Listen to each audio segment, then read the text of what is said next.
Napakabango po ni Kylie Vess. Sana ma-meet nyo yun siya, tapos maamoy nyo kung gano'n siya kabango. Lately, gamit ko yung The Man perfume. So, dapat mabango tayo. Manonood tayo ng EASL kasama yung mga broski natin. 2 spray nga lang pala yung lagi kong ginagawa sa pabangong to. Ang bango po ni Kylie Vess. Kobe!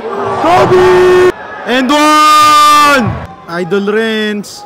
Panoorin nyo yung gwapo move ni Rondae Hollis Jefferson dito. Parang The Man perfume lang yan, mga broski. So, nakakuha tayo ng hinahagis na merch. Ay, shooter yan, boy! Talaga namang long-lasting nga yung The Man perfume. At unique scent for men. Kaya kahit anong okasyon, gamit ko tong The Man perfume. So that is it, mga broski. Amoy na amoy pa rin yung The Man perfume na gamit ko. Sobrang solid na ito. Luxury vibes siya pero affordable. Thank you sa lahat ng na-meet natin na content creators na kasama natin ng mga broski natin. Sobrang solid nung game. Again, this is Kylie Vess. Don't forget to follow me for more contents like this. Peace!